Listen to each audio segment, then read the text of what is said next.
Let's talk about the women's bracket here, Wes, and to help us do that, we're going to bring in Danielle Alvari. You can follow her on Twitter, as I do, a fantastic follow on Twitter at Danielle Alvari. And we've got these regions. It's kind of different, obviously, from the men's tournament. We've got the Greenville region and the Seattle region. So let's try to go down the list here. We'll start off with Greenville region number 1.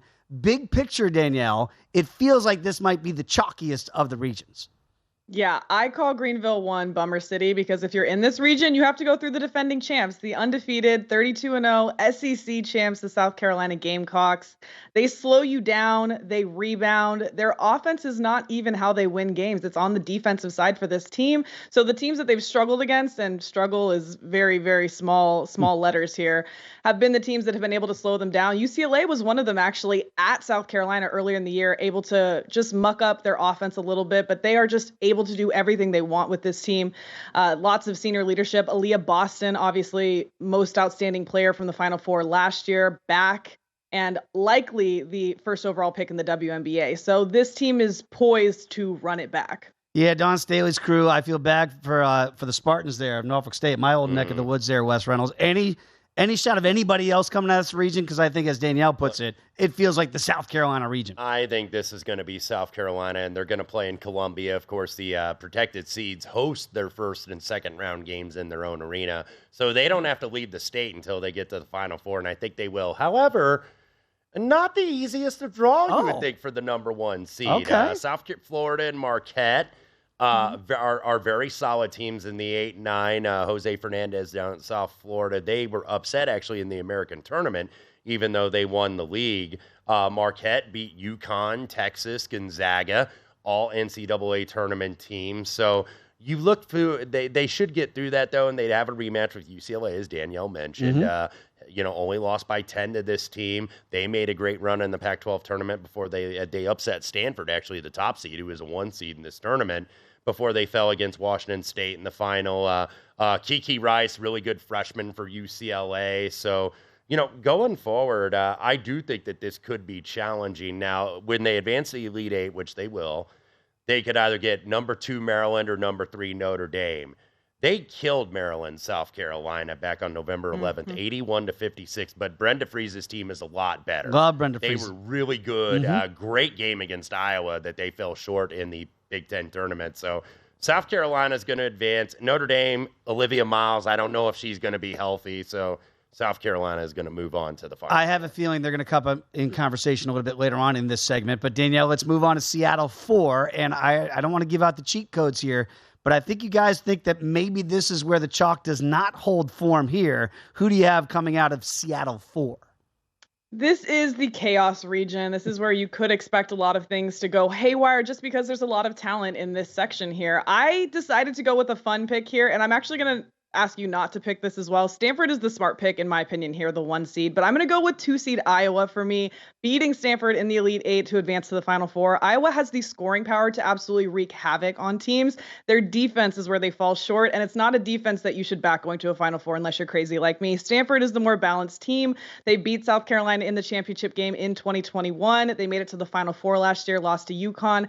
They have the size that they need to be able to compete with the South Carolina team. So Stanford is a smarter pick. I'm going with Iowa. It's more fun. They have Caitlin Clark. She's averaging 27 points per game. She's an absolute joy to watch. I think everybody wants them to make it to the Final Four just for the sheer entertainment value of it all. They are at 18-1 as well to win it all if you think that offense can just blaze through any kind of defense that is on this side of the bracket. All right, so we're going to go with the 2 seed there. Are you going to go with the 1 seed here, Wes? You're going to go in an upset too? I am not. I'm going to go with the 4 seed, the Texas Longhorns, coached by Vic Schaefer, who, by the way, has made a national championship before, 2-time Final Four in 2017 and 2018 when he was at Mississippi State, was the Big 12 Coach of the Year. They lost to Stanford, who's the 1 seed in the Seattle region, last year in the Elite Eight. I think they get some payback. I know they lost in the Big 12 title game, but Vic Schaefer, I think, is one of the best coaches in college basketball. He's 75-25 there at Texas since 2020.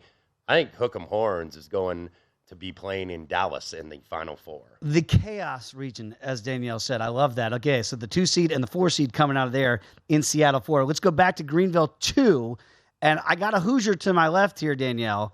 Is it anybody besides IU coming out of this bracket? I think Wes will be very happy with my answer. I do have Indiana coming out, but it might be a little difficult for them. I actually have them going up against number 2 Utah in the Elite Eight to advance to the Final Four. This Indiana team is the most well-balanced team, really, in these top teams that we're discussing. They haven't really had the injury bug either, which is different from a lot of these teams at the top as well.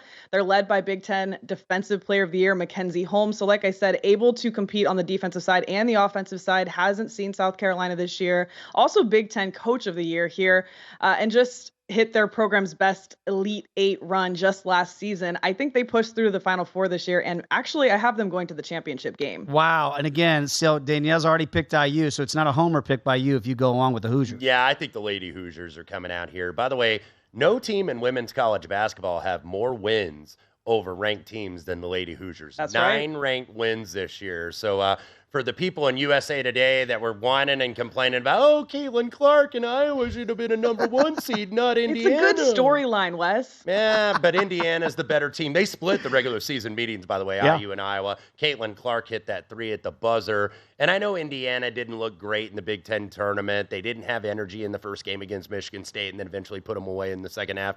Then the next day they came out of House of Fire and were up by 20 on Ohio State, who, by the way, is a 3 seed in the women's NCAA tournament. Ohio State comes back from 20 down. I think that Indiana team was just tired. And one of the things about this women's tournament that's different than the men's tournament, the big conferences play the first week of championship week, and the lower to mid majors play the second week. So all these teams in the Big 10 and the Big 12, Pac-12, SEC, and so on and so forth, they have a week of rest, an extra week of rest, and I think that's good for Indiana. I think they played in so many high-leverage games. They need that rest, and like Danielle mentioned, Mackenzie Holmes, Terry Moran, who is going to be the National Coach of the Year. Lady Hoosiers going to be in Dallas. Seattle 3. Danielle, Gino is a 2 seed. What do you make of the Huskies? Can they upset the apple cart here as a 2 seed and come out of this region? Yes, and he'll tell you the Bill Belichick line of they're an underdog in some way, and he doesn't think their chances are very good. But they are a number 2 seed, could have easily been a number 1 seed. And really just the issue, we saw Paige Beckers go down with, I believe, a knee injury earlier in the year before the season even started. And then AZ Fudd just returning to the lineup. And I think that's the key here for this UConn team. I have UConn advancing to the Final Four out of this region over Virginia Tech, the 1 seed. I don't think Virginia Tech's getting enough credit because they went on a little run at the end, and that's why they even made it to this 1 seed. They weren't performing over the top from the start of the season. They just kind of snuck into the discussion in this last month or so. So I do think the Connecticut just has the pedigree here. I believe, Wes can correct me if I'm wrong, they're going for their 15th straight Final Four appearance. So that is not a streak you want to break, and there is something to having this championship Final Four pedigree. So for me, it's UConn advancing. So I have 2 1 seeds and 2 2 seeds in my Final Four, which is very chalky. Are you going to go with the underdog in Gino and UConn as Danielle is? I'm going to take a shot with Kevin McGuff and Ohio State, number 3 seed in this region. By the way, they were 19-0, and then they kind of peaked early, got some injuries.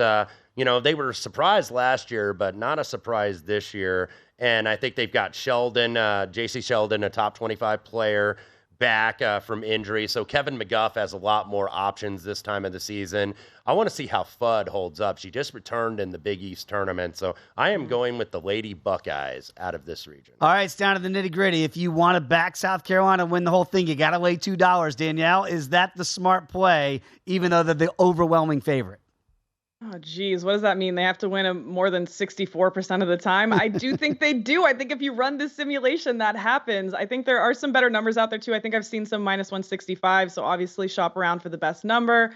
I would like to bet something south of minus 200, but there's probably smarter ways to bet this tournament. But I do feel like it's South Carolina's tournament to lose. So I have them winning it, but I know Wes does not agree. Oh. Well, head says South Carolina, but we're not going with the head. We're going with the ticker here. We're going with the heart. Wow. The Lady Hoosiers, led by Coach of the Year, Terry Moran, soon to be Coach of the Year. And, they added a lot of shooters in the offseason, too. It's not just Mackenzie Holmes and Grace Berger anymore.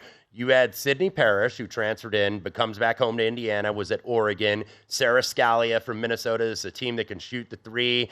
I think that they were just a little bit out of gas at the end of the regular season. This week off is going to do them a lot of good.